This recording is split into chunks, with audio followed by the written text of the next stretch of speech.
kung saan ako pupulutin itong ano ko, biyahe.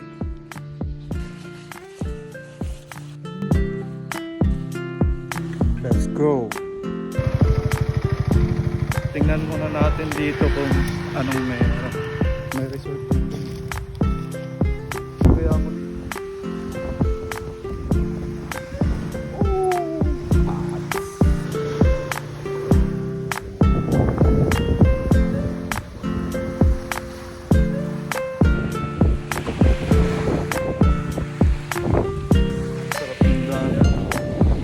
Sana dito mag-camp eh. Pero pwede. Ano kaya? Balikan muna natin yung motor.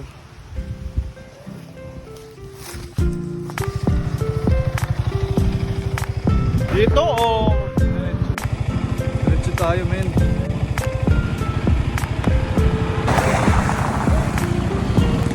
Woohoo!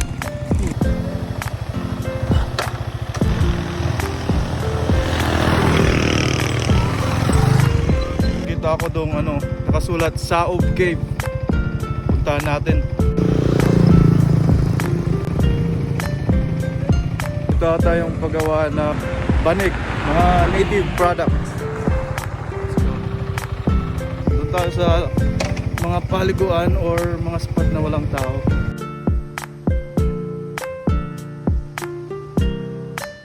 Private property pata to at ako lang ang tao dito. So baka ano pa mangyari, labas na tayo at baka pa tayo makasuhan ng trespassing. Okay, let's go. Doon, palabas. Nahulog yung tent ko. Diretso pa tayo. Ang ganda. Feeling ko buhay na buhay yung mga dugo ko.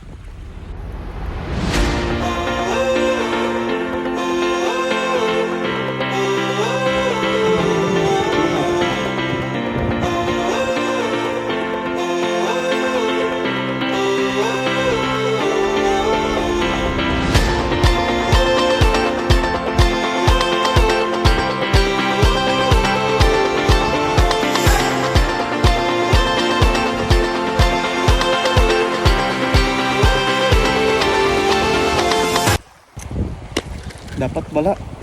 Tagal ko na itong ginawa eh. Tara, next spot. Balik kalsada na naman si Bernard. Okay lang kahit walang kasama. Mas prefer ko, mas okay lang naman kahit walang kasama. Pero syempre mas maganda kung meron.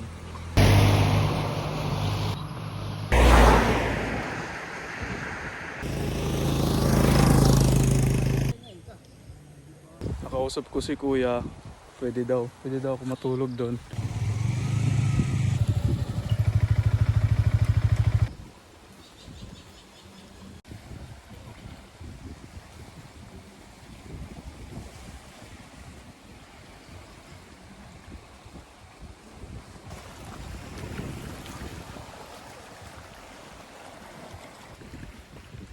Let's go!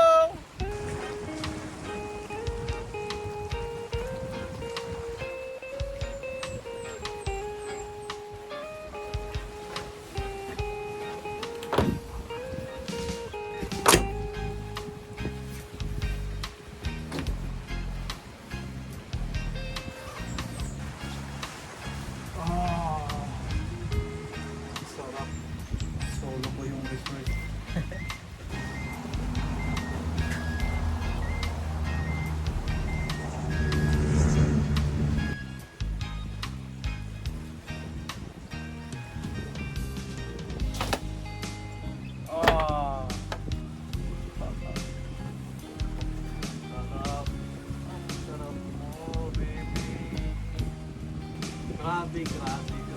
Grabe, super wow.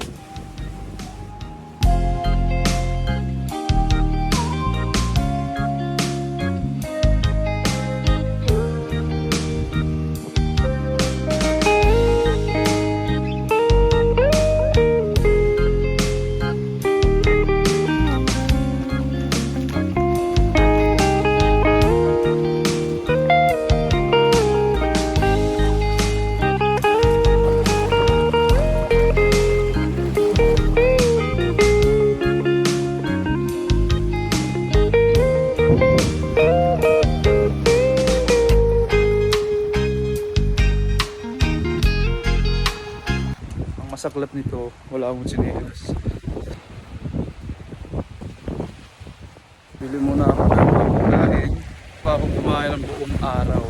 As in.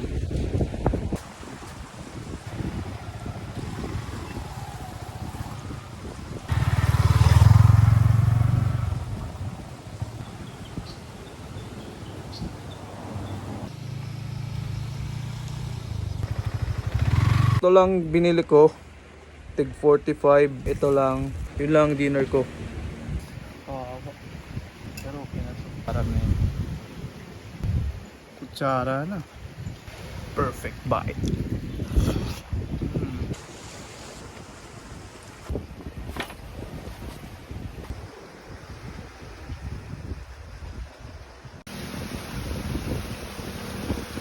Mag-isa lang ako dito, wala akong kasama. Set up ko pa mamaya yung tent. Set up ko na yung tent.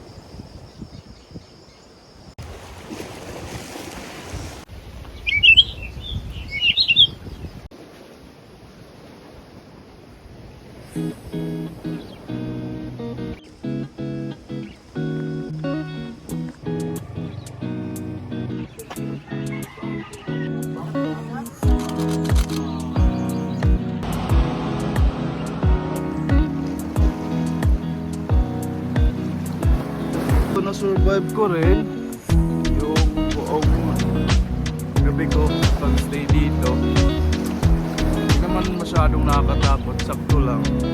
Saktong nakakarinig lang ako ng mga huni ng wakwak. Joke lang. So, yun, packing na ako tapos uwian na. Kasi may gagawin pa ako sa bahay. Tara. Yan na.